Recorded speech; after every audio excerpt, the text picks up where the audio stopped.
bien-aimé, qui est en train de souffrir. Mais bien-aimé, laissez-moi nous dire, vous savez, les nombres des faux prophètes sont tellement considérables, mes bien-aimés, à travers le monde, que le nombre des vrais prophètes.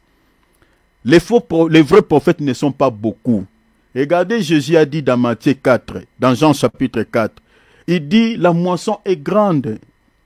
Je crois Matthieu ou Jean. Il dit, la moisson est grande, mais il y a peu d'ouvriers. Mais lorsque Jésus parle des faux prophètes, il parle de beaucoup, de plusieurs. Il dit, plusieurs faux prophètes s'élèveront. Est-ce que vous voyez cela?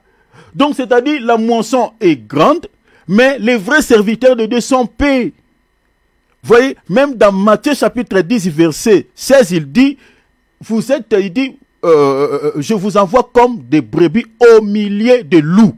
C'est-à-dire, vous êtes un petit troupeau, donc vous êtes au milieu, vous êtes encerclés. Mais bien aimé, si dans ce monde, laissez-moi vous donner même en termes de valeur numérique, le chiffre numérique par rapport aux vraies églises ou aux vrais serviteurs de Dieu. En termes de chiffres, si par exemple on a 100 églises dans le monde ou 100 serviteurs de Dieu, mais bien aimé, laissez-moi vous dire, sur 100, on n'a que peut-être 10 à 15 églises qui sont vraies et les 85 ou 90 ou 90, mais bien aimé, ne sont que des faux. C'est ça la vérité. Peut-être ça peut vous étonner, mais c'est ça.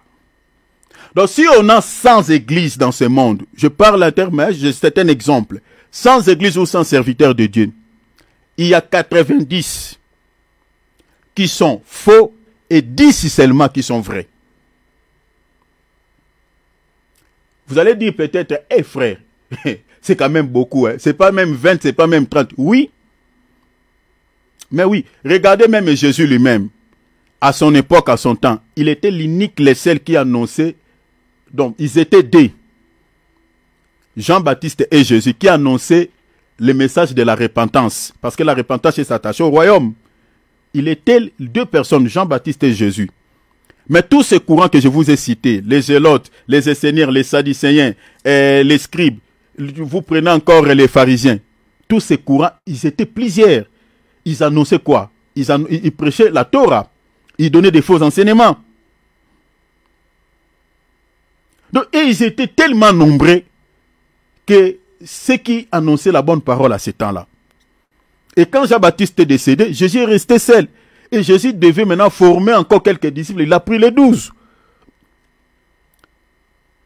Même à l'époque des disciples, les faux étaient plus nombreux que les vrais.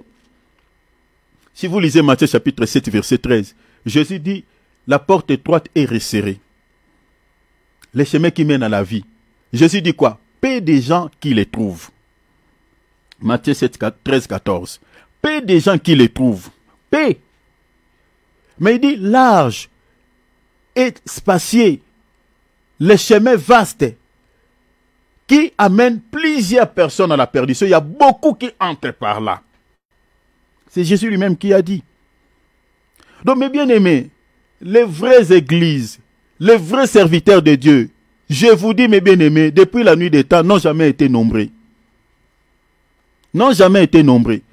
Ceux qui sont sur la saine doctrine, ceux qui enseignent des vrais enseignements, n'ont jamais été nombreux. Depuis la nuit des temps, ont été toujours paix.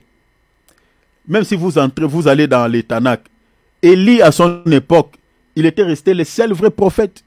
Bien que Dieu avait caché quelques vrais prophètes, hein, il y a un vrai serviteur qui avait caché quand même quelques vrais serviteurs, mais celui qui était devant le peuple, il était le seul.